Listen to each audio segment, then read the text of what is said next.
superá-lo, né? Então, a ideia é um pouco observarmos aí os vários pontos de vista, né, do mesmo problema, né? Observar o copo aí por vários ângulos, né? Então, agora vocês estamos aqui para ouvir o professor Paulo, e não a mim, né? Já passo a palavra ao professor Paulo, agradecendo mais uma vez aqui a sua participação, professor. Então, muito bem-vindo ao Mackenzie, mesmo que virtualmente. Obrigado a todos, é um grande prazer estar aqui. Vocês me escutam bem, me ouvem bem, tudo certo? É uma grande honra estar aqui para conversar com os senhores um pouco sobre esse tema da inovação e, antes de mais nada, registrar que eu tenho um carinho muito especial pelo Mackenzie, porque quando eu comecei a dar aula em 2001, né, fico triste de lembrar isso, porque já são 20 anos, então indica que eu estou ficando meio velho, mas eu comecei a dar aula no Mackenzie em 2001 e dei aula aí durante 2 anos, né, 2001, 2002, na Faculdade de Economia, nem me lembro exatamente qual é o nome, acho que é a FEA, Faculdade de Economia. E, então eu tenho um carinho muito grande aí pelo Mackenzie, tenho um pouco de inveja de vocês, desse campus maravilhoso que vocês têm, né, no coração da cidade, o único campus de verdade, né, no sentido de ter as escolas ali, muito bonito. Mas enfim, é uma grande honra estar aqui, e eu vou, obviamente, falar da perspectiva de um economista, né, tentar trazer alguma contribuição, pensando nas questões econômicas da inovação, né, do movimento de inovação, né, especialmente do ponto de vista de um país pobre ou emergente, porque eu acho que essa discussão de inovação ela é distinta quando pensada a partir de um país rico, já desenvolvido, e, portanto, que já tem tecnologias consagradas, empresas consagradas, marcas consagradas, e que, portanto, tem uma capacidade de inovação muito maior do que um país pobre e emergente, né? Então, eu vou pensar da ótica de um país pobre e emergente, e vou tentar elencar alguns aspectos econômicos que eu acho que são muito relevantes para a gente pensar o tema da inovação. Primeiro, para dizer que a inovação não é um fenômeno individual, né? Não é um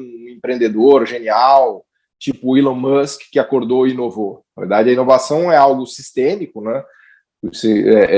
Pedindo desculpas aqui por chover no molhado, né? Muitas das coisas que eu vou falar, eu tenho certeza que vocês já sabem, mas acho que é importante repetir, né? Então, inovação é algo sistêmico, que depende de uma rede de pessoas, de empresas, de institutos, né?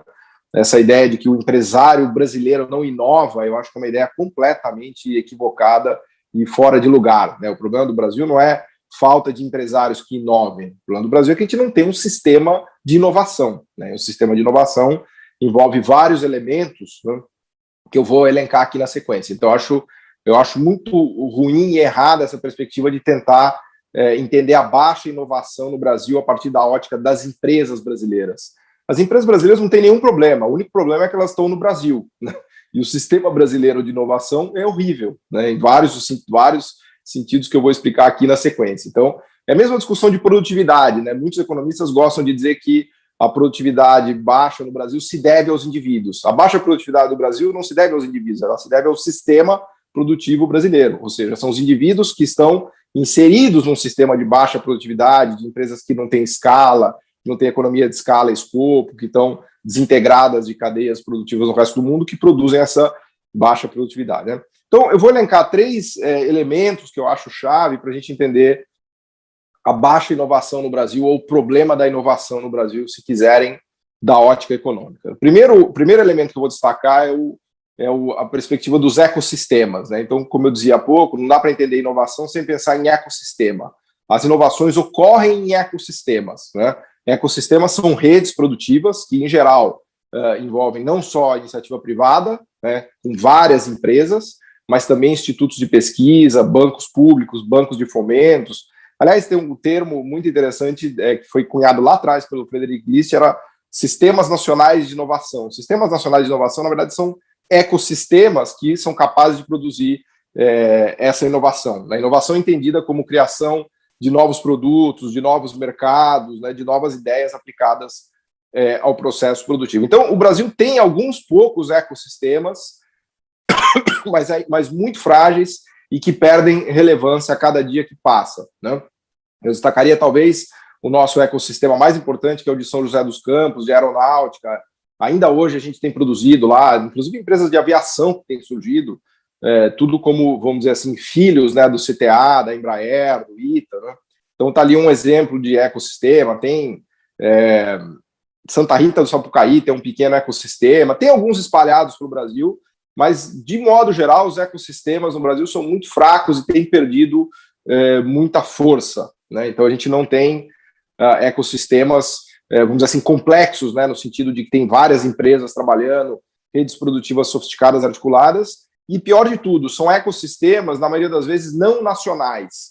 E essa é a primeira grande crítica e primeiro grande ponto que eu queria alertar sobre a questão de ecossistemas.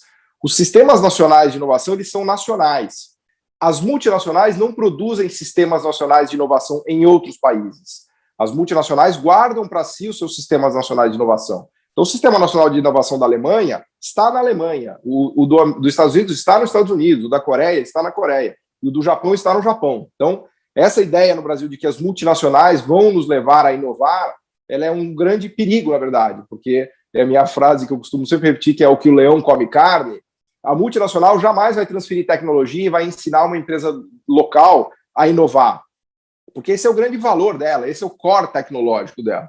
Então, os nossos ecossistemas no Brasil, além de frágeis, eles são pouco nacionais. Então, vamos dizer assim, muito do que tem de interessante deles vem lá de fora e nos é concedido, entre aspas, por multinacionais, mas com travas, muitas travas que não transferem, vamos dizer assim, a capacidade de aprendizagem de fato para o Brasil, para o território nacional. Isso não é nada contra o Brasil, isso é da lógica de funcionamento de uma multinacional. A multinacional sempre reservará o coração do conhecimento produtivo que ela tem na base dela, na matriz dela, ou em clusters ou ecossistemas que estão baseados no lugar de origem dessa matriz. Não quer dizer, obviamente, que a Siemens não tenha centros de desenvolvimento na Ásia, centros de desenvolvimento nos Estados Unidos, ou que uma BMW não tenha centros de desenvolvimento aqui e acolá. Tudo isso é verdade, mas o coração de decisão, o coração de inovação, o coração de investimento na essência tecnológica e produtiva dessas empresas está sempre na base delas, no território base delas. É a partir daí que elas, vamos dizer assim, tomam as decisões de produção, de alocação no resto do mundo, mas o coração tecnológico dessas empresas está lá nesses ecossistemas. E nesses ecossistemas é que se dá a inovação. Tá? A inovação raramente vai se dar numa subsidiária de um país pobre ou emergente de uma multinacional americana. Né? A inovação se dá lá na matriz, no core, que é onde tem a nata do pensamento, a nata dos cérebros, a nata da engenharia, e onde há uma articulação entre várias empresas produzindo, especialmente na fronteira tecnológica. Então, o primeiro grande drama do Brasil é a ausência de ecossistemas robustos, e muitos dos que a gente tem são ecossistemas dependentes de multinacionais. A gente não tem ecossistema brasileiro próprio. Né? Os três elementos que eu vou elencar aqui, eles vão culminar num problema de risco, de tamanho de risco que o empresário brasileiro não vai assumir. No final da minha conversa aqui, eu vou concluir com a ideia de que o empresário brasileiro não suporta o tamanho do risco que ele deveria suportar para inovar. Isso não é culpa dele, isso é culpa da fragilidade, né, e do problema que a gente tem no sistema produtivo brasileiro. Então, o primeiro grande drama é esse de ecossistemas frágeis e de ecossistemas não nacionais. Então, a gente tem empresas brasileiras que se integram em alguns desses ecossistemas de maneira marginal, fora dos centros de decisão, sem ter controle sobre essa decisão de inovação. Né? Então, fragilidade de ecossistemas.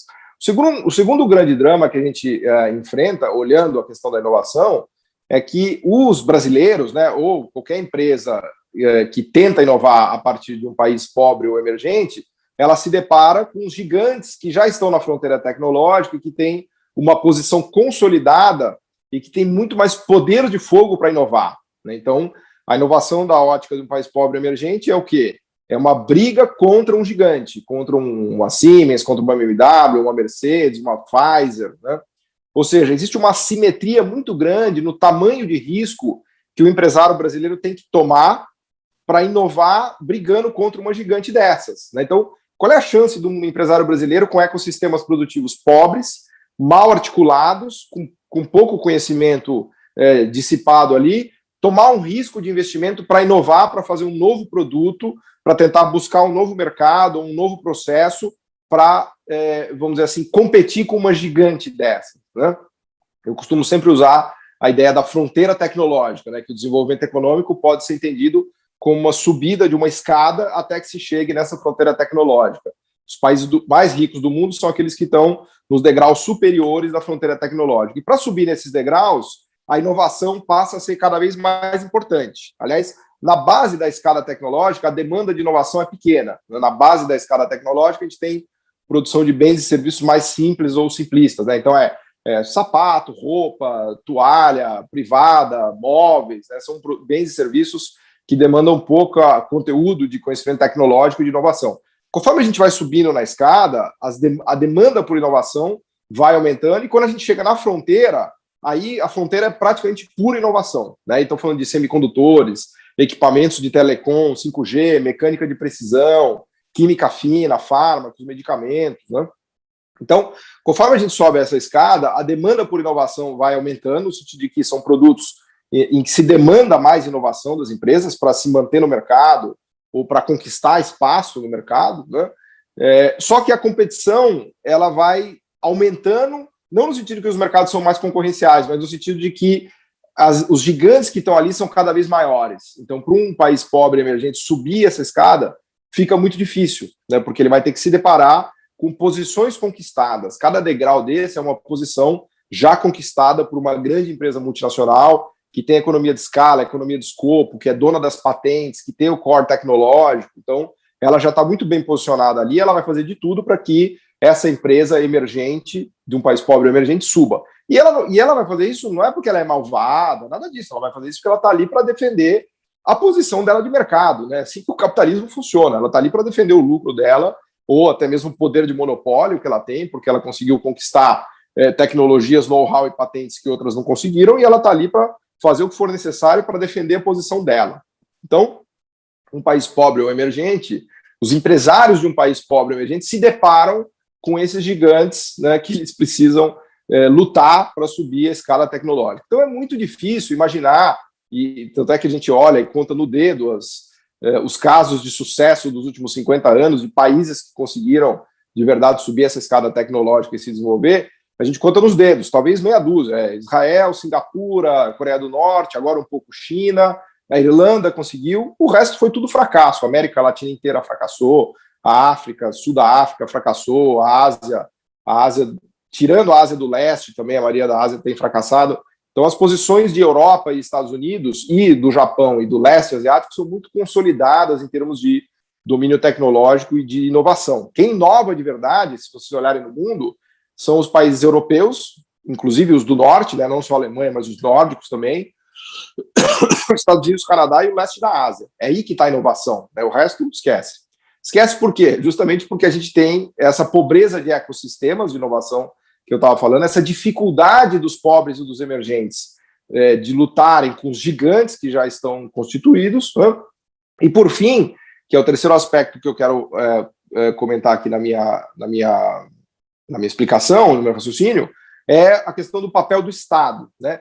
Nos países ricos que estão em fronteira, primeiro que eles já contam com um poder de fogo gigantesco para inovar, porque são empresas enormes, que têm caixa. Pega a Apple chegou num determinado momento a ter 100 bilhões de dólares em caixa, né? Olha o tamanho do caixa que ela tem para inovar. Então, esses gigantes, eles estão muito bem posicionados para inovar. Então, hoje a Apple está pensando se ela vai entrar no mercado de carros, por exemplo, né? Então, lá na fronteira tecnológica, os gigantes têm caixa, têm capacidade de financiamento quase que infinita. Não quer dizer com isso que, obviamente, eles não errem, né? Muitos erram e capotam, né? Me vem à mente agora, por exemplo, o caso do BlackBerry, o caso da Kodak, né, que foi um grande fracasso na indústria de fotografias, né? Vocês devem se lembrar, a Kodak era uma dessas gigantes, estava na fronteira tecnológica dos filmes químicos, até fiz hoje um post lá no meu blog, e ela perdeu completamente o bonde da história com as câmeras digitais, que, aliás, foi ela que inventou, mas os asiáticos, começando pelos japoneses e depois os smartphones, destruíram o mercado de filmes químicos, né? Criando o mercado de fotografia digital, né?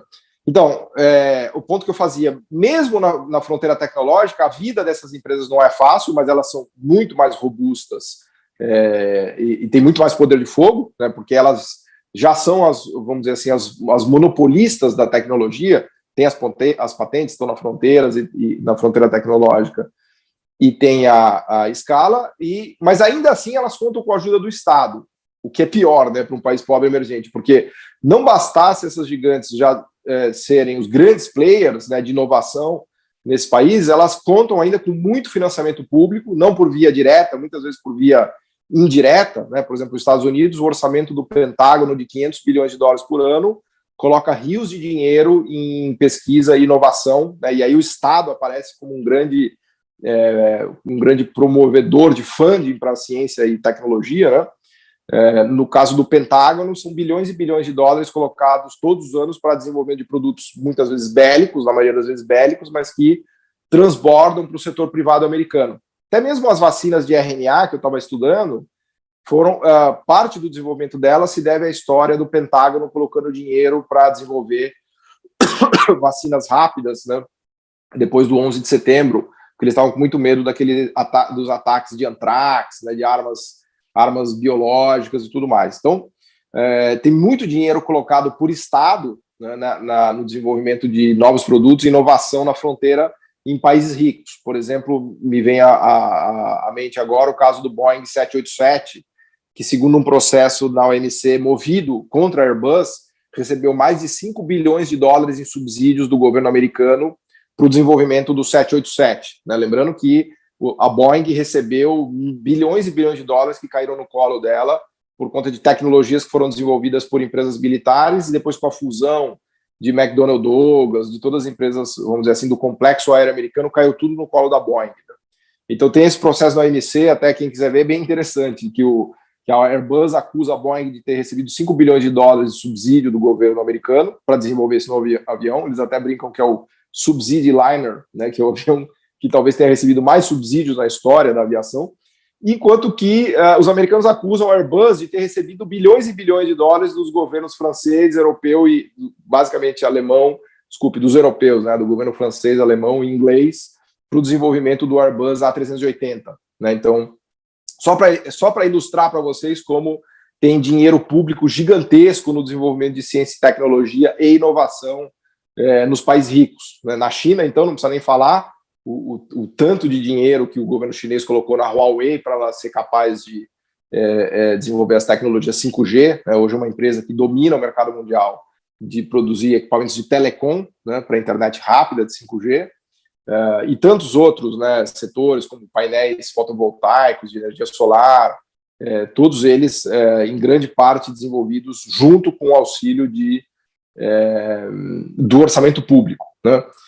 E por aí vai. Se a gente pegar Estados Unidos, por exemplo, a revolução do shale gas, que foi uma super inovação de extrair petróleo e gás, não é do xisto, é daquele folhelo que eles têm. Né? Hoje os Estados Unidos produz 12 milhões de barris por dia de petróleo, praticamente o que a Arábia Saudita consegue fazer, graças ao shale gas. O shale gas foi uma grande inovação da indústria do petróleo, feita a partir do quê? A partir dos bilhões de dólares que o Departamento de Energia americano colocou no setor de shale gas para desenvolver uma energia alternativa à extração de petróleo típica. Né? Depois dos choques do petróleo nos anos 70, o governo americano ficou desesperado por conta daquilo, né?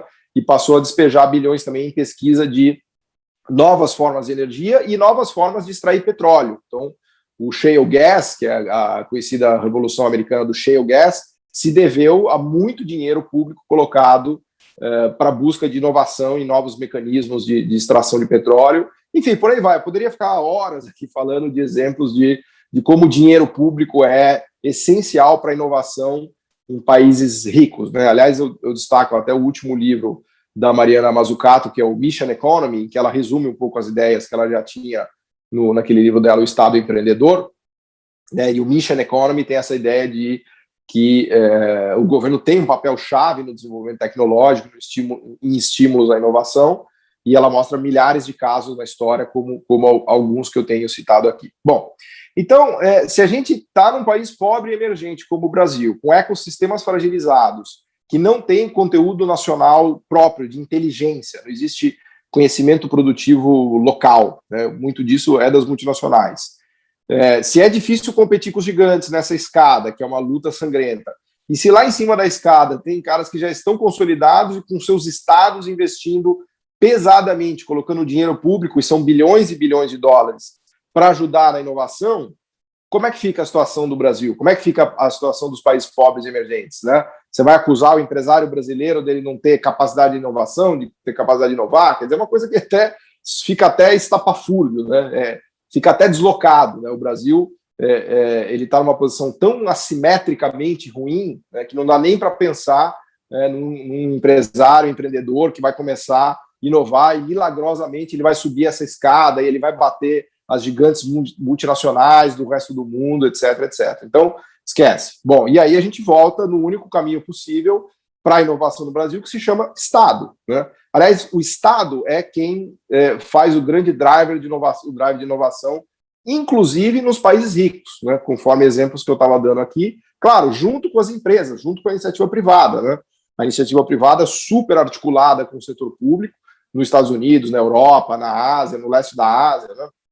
Eu estava vendo, por exemplo, esses ônibus de hidrogênio que eles estão desenvolvendo lá na Suécia, né? Foi uma encomenda da prefeitura de Gotemburgo, eu acho, para ônibus circulando com hidrogênio, com células de hidrogênio.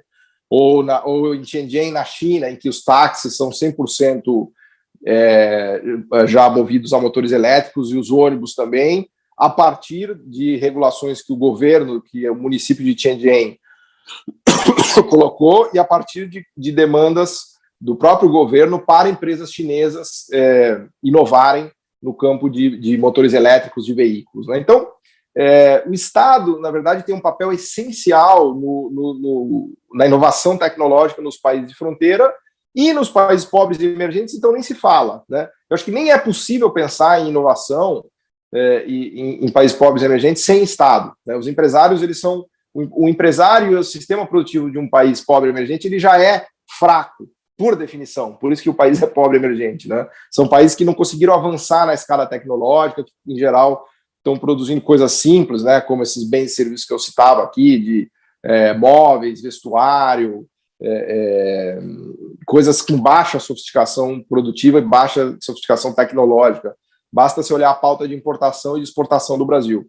O Brasil exporta tudo que é simples e simplista de fazer, né, cavar buraco e tirar terra e mandar para a Ásia, que é minério de ferro. Cavar buraco e tirar petróleo do chão e mandar, né? Ou plantar coisas que não tem grande dificuldade. E ele importa tudo que tem de mais sofisticado do mundo, né, de conhecimento tecnológico, né? Então, se a gente não pensar o Estado no Brasil para ajudar no processo de inovação, fica inviável, né? E aí, como é que o Estado pode ajudar? Ele pode ajudar de várias maneiras. Ele pode ajudar, primeiro, com o dinheiro que ele coloca em ciência e tecnologia, que é o que está sendo feito nesse governo, não precisa nem falar, uma destruição completamente irracional, né? Aliás, tudo que esse governo está fazendo em qualquer setor que se olhe, né? Mas o Estado deveria, obviamente, colocar muito mais dinheiro em ciência e tecnologia. Já foi um pouquinho melhor no passado, no Brasil, a gente regrediu muito, né? O Estado poderia ajudar com o BNDES, um super banco de fomento poderosíssimo, né, que tem quadros técnicos de grande excelência, né? O que faz a Coreia do Sul, é o que fazem os alemães com o KfW, o que fazem os americanos com o Exim Bank deles, ou os japoneses, né? Assim, a China, então, não precisa nem falar, né? Então, o fomento público é muito importante.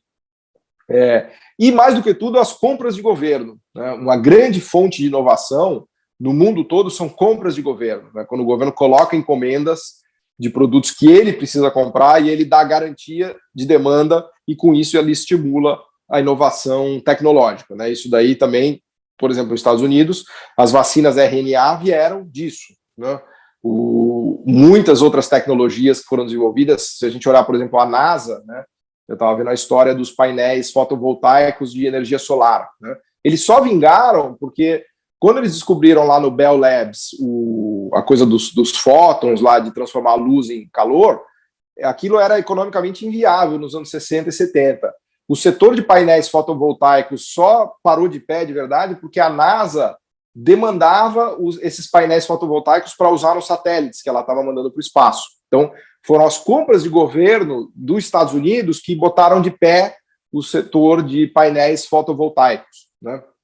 E mais um exemplo que eu estou dando aqui de compras públicas, né? O próprio surgimento da Huawei na China tem muito a ver com a demanda por equipamentos de telecom, né, que o governo chinês colocou para a empresa chinesa Huawei. Aliás, a empresa foi fundada por um ex-integrante do exército do Partido Comunista, né? Então não preciso falar para vocês o quão nacionalista é essa empresa, a Huawei, fundada por um ex-integrante, não é do Partido Comunista, é do exército do Partido Comunista, né? Do exército, obviamente, do Partido Comunista, do exército chinês, né? Então, não dá para pensar inovação no Brasil se a gente não pensar em Estado, investindo em ciência e tecnologia diretamente, nos institutos de pesquisa, todos que a gente tem. Aliás, basta olhar agora ainda para o Butantan e para a Fiocruz, né? Se a gente falar de vacina hoje no Brasil, a vacina que a gente terá será produzida graças a esses dois institutos, né? Pensar em banco de fomento, né? E com o desmonte que está sendo feito do BNDES, esquece, né? Porque o atual governo, o objetivo dele é desmontar, como ele mesmo disse, transformar o BNDES numa boutique de M&A, né? Da Faria Lima, né? Uma boutique de negócios da Faria Lima. E compras públicas, que é um instrumento por excelência. Você pegar agora o Biden, né, com o Buy American, né, e reforçando, inclusive, a ideia do Trump, né, de privilegiar as empresas americanas, de colocar demanda pública, usar as compras de governo, que são um canhão poderosíssimo, né, para estímulo de inovação das empresas domésticas. Né.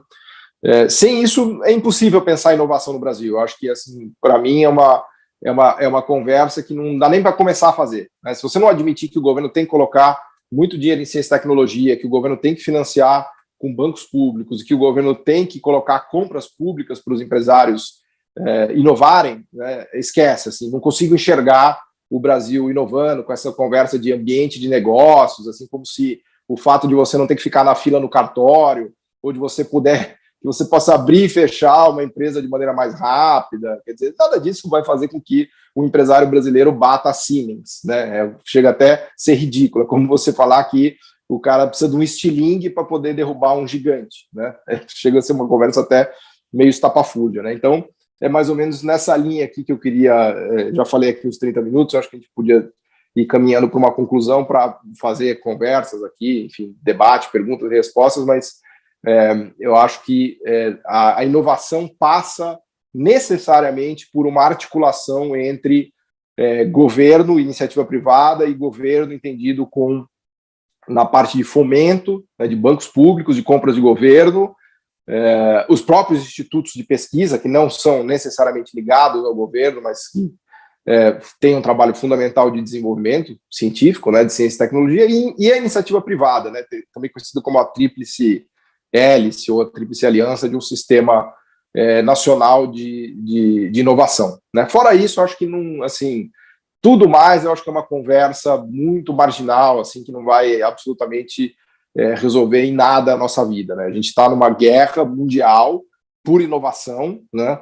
A gente está na periferia do mundo, né? O que se investe de P&D no Brasil é ridículo, né? Os nossos esforços de inovação são ridículos e a gente está, né, numa guerra aí de gigantes. Então, ou a gente briga, né, de verdade, usando o nosso Estado, né, acreditando nisso, ou a gente vai ficar, enfim, dando tirinho de estilingue para cá e para lá, mas nada vai mudar. Tá bom? Então eu paro por aqui, já falei 30 minutos, a gente, enfim, tem mais espaço aí para conversar, para debater, ou explorar mais alguns temas que vocês queiram. Fico à disposição. Obrigado, professor Paulo. Sempre instigante ouvir as suas falas, professor. Bem, então, acho que, além de parabenizá-lo, acho que gostaria de ver com os participantes aí as questões a serem enviadas ao professor Paulo, aproveitando o tempo. O professor Siqueira já se manifestou. Professor Daniel. Professor Paulo, muito boa tarde, prazer conhecê-lo, ainda que à distância, mas já conheço muito os seus escritos e admiro muito a sua habilidade, mas e o seu conhecimento, a sua formação. Mas o problema é que a gente, com política neoliberal, não dá, né? O país precisa ter um projeto de desenvolvimento, né? Não tem como sair dessa encalacrada, né? Então, a sensação que se tem no Brasil é que se fala uma coisa e se faz coisas na direção diametralmente oposta, e a gente fica insistindo com essas coisas, né, de viabilizar a competitividade da economia com lei de liberdades econômicas, com facilitação de negócios, como se isso fosse, né, a junção disso tudo no final do dia fosse... um velho problema do Furtado, né, quer dizer, o primeiro colocado do subdesenvolvido não vai te assegurar que no próximo você vai mudar de categoria, né? E isso me parece que é o drama do Brasil, né? Esse é o drama do Brasil, por mais que se diga, que se analise, que vejam-se as perspectivas, quer dizer, aí sim, do ponto de vista político, tá? Mas tem uma renitência de parte do empresariado nacional de insistir num outro modelo, né? E isso faz a coisa mais dramática ainda, né? Porque em momentos passados, muito atrás, quer dizer, bem ou mal, você tinha aí o Simons tinha uma ideia de sociedade de massa que estava se fazendo, e tinha uma visão, ainda que conservadora, mas tinha uma visão empresarial. O difícil é isso, né? Qual é a visão? Não sei, você vê alguns sinais no cenário nacional de uma, digamos, de uma manifestação positiva em relação a essa agenda econômica? Ou é delírio aqui meu, que eu não estou vendo nada? Não, eu concordo totalmente com você. A questão é que o empresário brasileiro ele é muito míope, né? Porque ele fica naquela visão de curto prazo, que ele acha que se abaixar os impostos que ele paga e se reduzir o custo do trabalho que ele paga, que vai aumentar o lucro dele, ele vai prosperar. O problema é que a economia está implodindo, né? Então, a redução de impostos e a redução de custos do trabalho para uma economia que implode, para uma economia que está em depressão, nada resolve. Então, nesse sentido, os empresários brasileiros são absolutamente suicidas, porque só quem poderia salvá-los é o Estado, né? O Estado poderia e deveria tomar medidas para reaquecer a economia, para reativar a economia. Isso é uma coisa, vamos dizer assim, já sabida secularmente, né? É o que se faz hoje na China, é o que se faz hoje nos Estados Unidos, na Europa, né? Se você pegar o governo Biden, ele é totalmente keynesiano, né? Aliás, o Keynes está mais vivo do que nunca. Depois da pandemia, todos os governos estão completamente keynesianos, com déficits públicos trilionários, mas tendo entendido que se o governo não entrar fazendo transferência de renda, fazendo investimento público, injetando demanda na economia, que as economias simplesmente vão explodir. Tudo ficou mais fácil de entender com a China, porque a China, eu brinco que ela faz uma espécie de New Deal há mais de 30 anos, por isso que ela virou hoje talvez a maior economia do mundo, né? Agora, no Brasil, não, né? O Brasil ele é tão míope que os empresários são suicidas, né? Eu conheço muitos empresários que quebraram, mas quebraram com orgulho. Não, porque agora o Estado está saindo da economia, então eu estou quebradaço, mas estou orgulhoso, porque agora temos um governo que vai tirar o Estado da economia. Então, é uma coisa que chega a ser até irracional, professor. Eu fico olhando e falo, não é possível, porque o instrumento que nos tira da crise é o Estado, especialmente numa depressão. É o Estado que toma o risco, não só o risco de inovação, mas o risco de atividade econômica, porque no olho do furacão da crise, qual é o empresário que vai investir com a fábrica dele vazia, não consegue vender? Qual é o consumidor que vai consumir com medo de perder o emprego, se é que já não perdeu o emprego? A iniciativa privada fica totalmente retraída numa crise. Totalmente retraída. A única saída da crise, de uma depressão, é o Estado, porque o Estado toma um risco que, obviamente, ele pode tomar, porque que é o dinheiro do contribuinte, então o contribuinte inteiro está tomando um risco diluído. É isso que o Estado faz, ele é um instrumento da sociedade para tomar risco, especialmente em momentos de muita incerteza, de muita crise aguda. Só que os empresários brasileiros, poucos que restaram, eles são completamente míopes em relação a isso. Eles acham que se tirar a CLT, reduzir custos do trabalho, reduzir impostos, eles vão voltar a investir. Não vão, porque eles só vão voltar a investir se tiver demanda, se a economia voltar a andar. Basta a gente lembrar o que aconteceu em 2010 e 2011. Foi o período em que o investimento privado brasileiro chegou em máxima histórica. No mesmo ano em que o investimento público chegou em máxima histórica, que foi 2012, o investimento privado brasileiro chegou em máxima histórica. Se vocês olharem os dados, vocês vão ver que o investimento privado em 2012 foi de 17%, 18%, e o público foi de 2% ou 3%. Agora que não tem mais investimento público, que o público zerou, o que aconteceu com o investimento privado? Ele desapareceu também. É a espera de Godot. Assim, se tira o Estado, não vem o privado se contrai ainda mais, né? Então, o que a gente está vivendo no Brasil é justamente uma implosão de atividade econômica com empresários que são completamente suicidas, né? Você olhar o número de empresas e fábricas que quebram no Brasil é estonteante, é exponencial, né? Esse ano será tão dramático quanto o ano passado, né? Uma situação muito, muito grave. E a perspectiva de mudança que você me perguntou, professor, só está nas eleições se em algum momento a população brasileira cair em si e se der conta da grande besteira que fez, né? Porque quando 55 milhões de pessoas votam num governo completamente negacionista, como o que a gente tem aí, só poderia dar nisso que deu, né? Porque o negacionismo aplicado nas suas várias frentes, né, no Ministério da Economia, que é muito negacionista, tão negacionista quanto o Ministério da Saúde, quanto o Ministério de Relações Exteriores, quanto o Ministério do Meio Ambiente, quanto o Ministério da Educação e Ciência e Tecnologia, né? O resultado só poderia ser esse. Agora, a perspectiva é o quê? Nas próximas eleições, alguma mudança de cabeça, né? Para que o Estado seja, a visão, vamos dizer assim, positiva do Estado seja recuperada no Brasil. Eu acho que o grande erro do Brasil é que, com isso eu não estou dizendo que o governo Lula foi perfeito, nem que o governo Dilma foi ótimo, nem que equívocos não foram cometidos. A gente poderia ficar horas aqui fazendo a crítica do governo Lula e Dilma, como, aliás, eu faço em muitos das minhas intervenções. Agora, a gente jogou fora o bebê junto com a água do banho, porque se um governo errou aqui, teve problema de corrupção, teve problema de manejo errado, tudo isso podemos discutir. Agora, não se conclui daí que você precisa apagar e deletar o Estado. Isso é um equívoco fundamental de manejo de uma sociedade. O Estado é uma perna da sociedade. Não adianta, se você amputar a perna, você vai virar um saci-pererê, não tem como andar com uma perna só.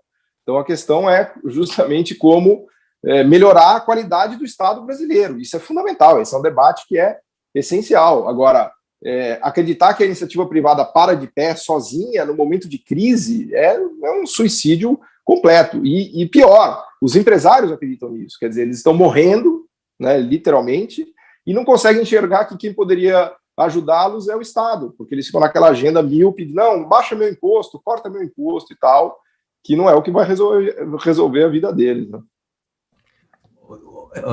Você só me permite mais uma consideração, Daniel, porque depois eu estou vendo que tem pergunta, eu não falo mais, para deixar o Paulo responder. Então, uma coisa que você fala muito nos seus textos, que é a sofisticação da pauta, né? Da pauta comercial, né? Isso é uma coisa que... E eu queria combinar isso, porque é evidente isso que você falou, a gente faz buraco e manda carvão e depois compra o aço, né? Mas o que eu queria ver contigo era uma outra coisa também que está nas mãos, compras governamentais. Estima-se que de 22% a 24,5% do PIB brasileiro estão em compras governamentais. Só que nós temos um marco regulatório, um marco jurídico, que obriga o menor preço, ou seja, ele te obriga a não ser sofisticado, né? Quer dizer, então, aquelas coisas que você pode fazer em casa, né? Com singelas mudanças, você melhora a qualidade. Depois você cria uma verdadeira rede de parasitas que são fornecedores que só, na verdade, fornecem coisas de baixíssima qualidade para o Estado, né? Quer dizer, olhar para esses lados também, né, do funcionamento, né, e aquilo. Então, país pobre, emergente, que precisa do Estado, evidentemente que vai ter que estabelecer por onde correr, né? Não dá para correr atrás de todas as oportunidades, né? Então, queria dar uma palavrinha sobre isso, que eu acho que isso aí é super importante, que às vezes a gente fica olhando muito na frente e a gente repete aqui um comportamento que tira totalmente. Não, esse tema, eu te agradeço, porque esse tema que você mencionou, ele é chave, assim, ele é muito chave para o desenvolvimento econômico, porque o Estado, através de compras públicas, ele é uma força motriz da inovação e do desenvolvimento tecnológico que é crucial. E daí você chega numa espécie de um paradoxo do desenvolvimento econômico. O que é o paradoxo do desenvolvimento econômico? O país rico, ele já faz as melhores coisas ao menor preço possível. Por isso que ele é rico. Então, se você quiser comprar uma plataforma de petróleo, você compra da Noruega, você compra da Coreia do Sul. Se você quiser comprar semicondutores, você compra dos americanos. Agora, o desafio nosso é o quê? Conseguir fazer alguma dessas coisas. E a gente vai ter que competir com esses caras que já fazem mais barato. Bom, se você olhar para o nosso governo e falar assim, o que é melhor do ponto de vista de economia de impostos? É melhor comprar mais barato que já é feito no mundo. Só que aí você abre mão do papel do governo como um indutor, né, um desenvolvedor, um fomentador de tecnologias nacionais, em que ele poderia comprar aqui um pouco mais caro e ele estaria colocando um ônus nos pagadores de impostos, nos contribuintes, obviamente, porque ele está onerando no sentido que ele paga mais caro, mas ele está fazendo isso para induzir um desenvolvimento tecnológico que no futuro será recompensador, se bem feito. Se for mal feito, é jogar dinheiro público no lixo. Esse é o dilema que todos os países enfrentaram. Se você pegar, por exemplo, o Alexander Hamilton, né, que é um cara que eu gosto muito, o pai do desenvolvimentismo americano, você pega um texto dele, que é o Report on Manufactures, que ele manda para o Congresso americano em 1785, e você vê exatamente essa frase que o professor José Francisco colocou. Ele fala para o Congresso americano assim, olha, pessoal, eu sei que se a gente comprar os produtos ingleses é mais barato, mas eu sugiro que a gente compre o feito nos Estados Unidos, porque a gente está desenvolvendo essas capacidades tecnológicas, então agora a gente vai pagar mais caro, inclusive o governo americano vai pagar mais caro, sabendo que ele está desenvolvendo uma capacidade produtiva nos Estados Unidos. E no futuro, ele poderá pagar mais barato, quando os americanos souberem fazer tão bem quanto os ingleses, né? E foi exatamente isso que os americanos fizeram. Inclusive, com uma política de tarifas agressiva no século XIX, os americanos foram extremamente protecionistas, mas desenvolveram, talvez hoje, a economia mais potente do mundo. Então, no Brasil, a gente tem uma lei de licitação que é burra. Ela precisa ser totalmente repensada à luz do desenvolvimento econômico, porque o nosso desafio de se desenvolver não é fazer o que a gente faz de maneira mais barata ou maneira mais eficiente. Não é comprar a compra pública mais barata e mais eficiente. A gente precisa produzir uma transformação estrutural do Brasil no sentido de ter capacidades tecnológicas mais avançadas e mais sofisticadas.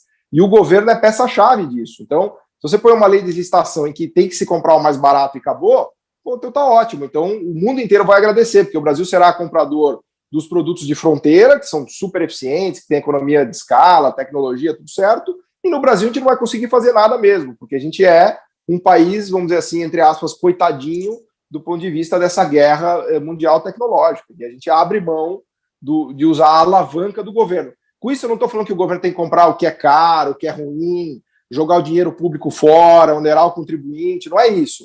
Se trata de usar a cabeça, né, de ser pragmático, a ponto de desenhar políticas que possam, vamos dizer assim, atender os dois objetivos. A gente quer usar o tributo com máxima eficiência, a gente não quer jogar o dinheiro do contribuinte no lixo, só que a gente precisa da alavanca do Estado para desenvolver o país, senão a gente vai ficar atolado, né? Tudo bem, muito obrigado. Professor Daniel, satisfeito. Passem as perguntas dos participantes. Obrigado, professor Paulo. Obrigado, professor Siqueira. Bom, há uma pergunta aqui encaminhada pelo chat do YouTube, do Cícero Júnior. Tá? Chegar a essa conclusão que o Estado é importante na parceria, complementação com o setor privado, é tecnicamente um fato consumado, a questão é: por que alguns países têm resistência quanto a isso? Não, os países têm resistência quanto a isso no exterior contra os seus concorrentes, né? Domesticamente, eles não têm muita resistência, não. Porque se você olhar o que é feito hoje nos Estados Unidos, eu acho que os Estados Unidos hoje é uma bela vitrine, né?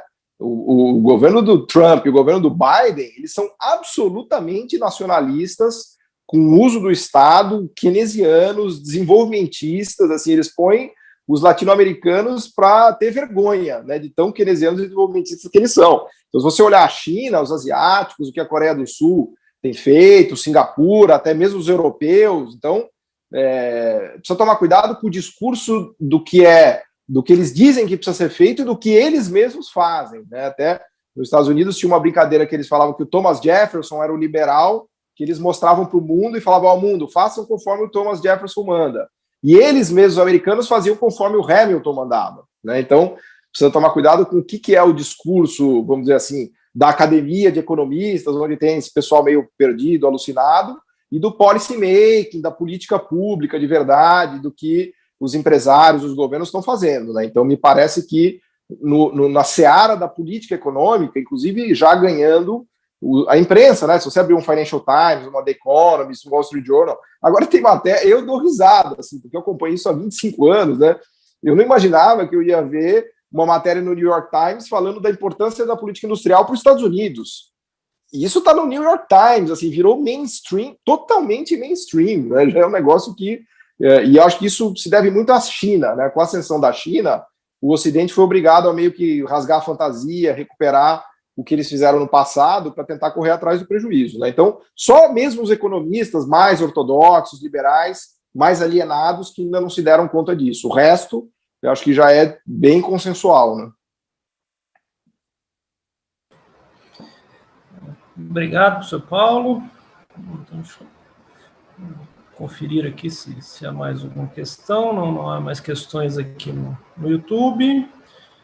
Pergunto aqui aos participantes aqui que estão, os professores que estão aqui no Zoom. Paulo, eu vou acompanhar o prazo aqui, mas não vou perder a chance de conversar, já que o está me deixando. Vamos lá. É um negócio do Pollack, né? A agenda secreta dos Estados Unidos. Ele faz uma coisa e manda os outros fazer outra, completamente diferente.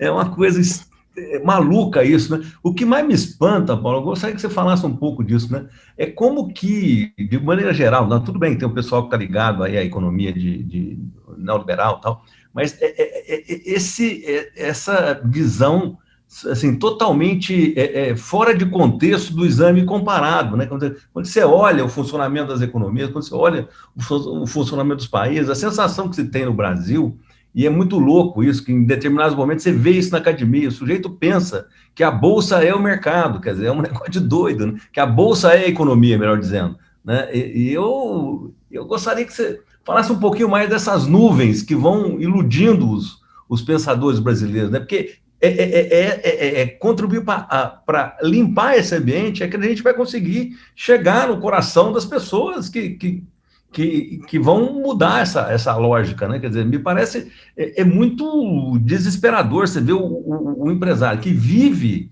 do negócio ter essa opção deliberada pelo extermínio, né? Pelo alto flagelo, né? Quer dizer, e isso é uma coisa que nós temos que começar a retirar. Eu vejo muitos seus trabalhos com Elias sobre a China, tudo que você tem escrito sobre o novo desenvolvimento, essas coisas todas, né? Quer dizer, esse negócio tem que voltar a ocupar o centro do debate político, né? Porque a gente não vai dar conta de fazer isso na eleição, né? A gente tem que fazer antes das eleições, né? Quer dizer, e eu gostaria de também te ouvir sobre uma coisa que eu acho que foi, de alguma maneira, quem fala isso é o Mangabeira Unger, né? Que foi o nosso Hamilton, que foi o Juscelino, né? Que conseguiu fazer um governo no meio de uma crise maluca e conseguiu... A minha tese é que ele construiu a utopia, né? E a utopia conseguiu abrir os horizontes para o país, né? Você não está achando que nós precisamos desse ambiente que nega essa solidariedade, tem um ambiente assim, de negacionismo absoluto? Nós precisamos descobrir a utopia, que pode ser Brasília, pode ser qualquer coisa, né? Utopia no sentido figurado, né? De como você adensa a economia com o projeto político do país, né? O que você acha? Não, sem dúvida. Eu acho que essa palavra que você falou é chave, de projeto, né, de projeto nacional, sem defender Ciro, defender Lula, nada disso, mas a ideia de projeto nacional é muito importante, porque ela se contrapõe à ideia de mercado. Não que o projeto seja contra o mercado, né? O mercado, a iniciativa privada, elas são parte essencial desse projeto. Mas o projeto, quem faz, é o setor público e a sociedade. Então, a sociedade e o Estado têm que ter um projeto, né, que visa um bem público e uma direção, um destino. Você não pode pedir para o mercado fazer um projeto. O mercado não faz projeto, o mercado ganha dinheiro, né? Então a gente precisa, cada um faz a sua parte. O mercado ganha dinheiro e o governo desenha um projeto, mobiliza a sociedade, dá um destino, dá um rumo. Então é isso que nos falta. A gente caiu nessa ideia errada, né, de que o mercado nos levará a algum lugar. O mercado não leva ninguém a lugar nenhum. O mercado ganha dinheiro.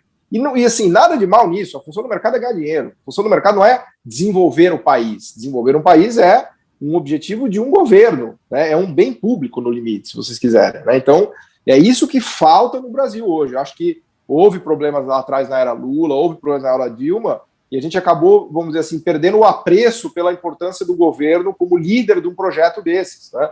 Você mencionou Juscelino, podíamos ter mencionado o Getúlio, podíamos ter mencionado até os militares, com as críticas, N críticas que a gente possa fazer, mas todos eles tinham uma ideia de nação, de projeto de país, ao seu modo, né? O Getúlio, o Juscelino, né? Então, isso é essencial, porque a gente... É aquela velha ideia do vícios privados e benefícios públicos, né? No mercado, os vícios privados levam a benefícios públicos, porque a ganância das pessoas gira o sistema capitalista, as empresas ganham lucro, né? Como dizia o Smith, não é da benevolência do padeiro que a gente come o pão. Justo, perfeito. Agora, no âmbito público, na seara pública, os vícios privados levam não a benefícios públicos, levam a vícios públicos, porque na seara pública, quem zela pela educação, quem zela por redução de desigualdade, quem zela pela saúde, basta ver o que está acontecendo na pandemia agora, né? Não é o mercado que resolve a pandemia, né?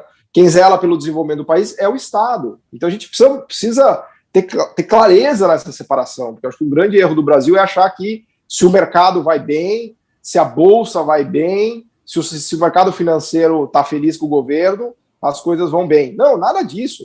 O mercado financeiro vai muito bem, obrigado, ele ganha dinheiro, tem lucros fantásticos, a bolsa está na máxima. Isso não tem nada a ver com a saúde do país. O país está completamente doente e em depressão, né? E, aliás, isso aqui não é uma opinião minha, basta você olhar os dados. A gente tem mais de 15 milhões de pessoas desempregadas, o nosso PIB hoje é 10% abaixo do que era em 2014, nossa renda per capita despencou 15%, né? Todos os dados são horríveis, os dados econômicos. Então, eu acho que a sociedade brasileira, enfim, falta ter essa clareza, e nós estamos aqui justamente fazendo esse debate, trazendo essas ideias para tentar ajudar nesse sentido, mas no final do dia, as pessoas vão acabar sentindo, né? Elas estão sentindo já esse drama que a gente tem falado, né?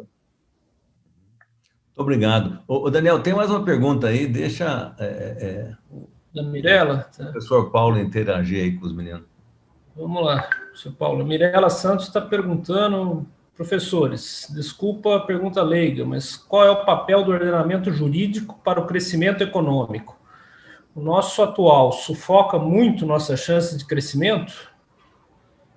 Bom, eu vou responder com a pergunta das licitações que vocês mesmos falaram. Eu pergunto para vocês, será que nosso sistema de licitações ele é o mais inteligente do ponto de vista do desenvolvimento econômico, né?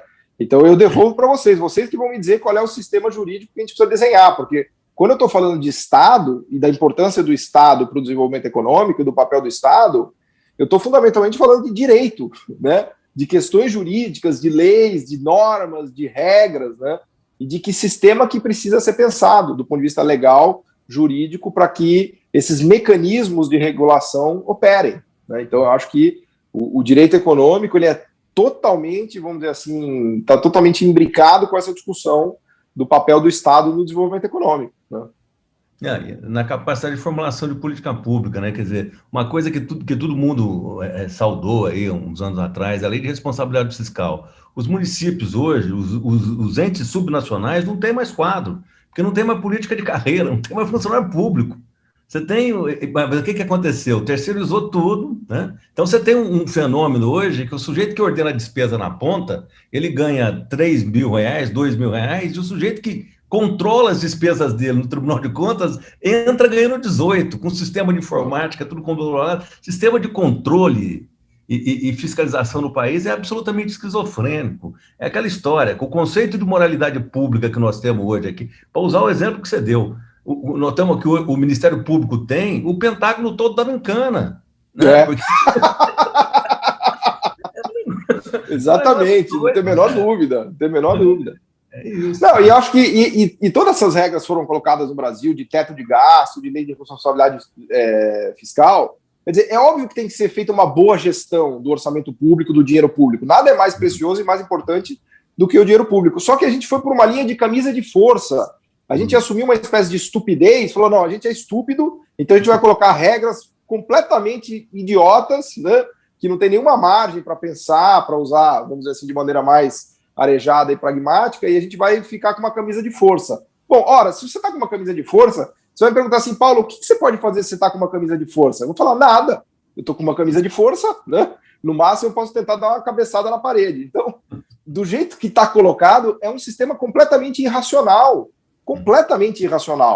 porque tudo que o governo poderia fazer em termos de regulação para promover o desenvolvimento econômico foi sacrificado, né, no altar do teto dos gastos, da lei de responsabilidade fiscal, na crença quase boba de que se você tira o Estado, o mercado aparece. É uma crença quase boba que se ensina lá em Chicago, que você tem uma coisa chamada Estado, que se você reduz, outra coisa chamada o mercado aumenta. Mas não é isso. Você reduz o Estado e nada acontece. Ficamos em crise, né? Então, essa ideia quase boba, né, que é o que está sendo implementada no Brasil. E aí é uma tristeza, né?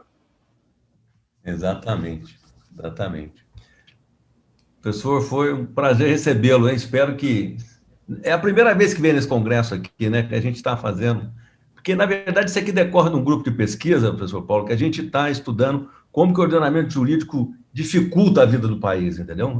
O que a gente pode fazer para... É isso aí que você falou, né? Regular de formas criativas, que ao mesmo tempo cuide do dinheiro público, cuide das coisas e impulsione um modelo de desenvolvimento, né? Que não funcione como, digamos assim, o coveiro do sistema, né? Que vai ficar olhando ali para ter a garantia que morreu todo mundo mesmo.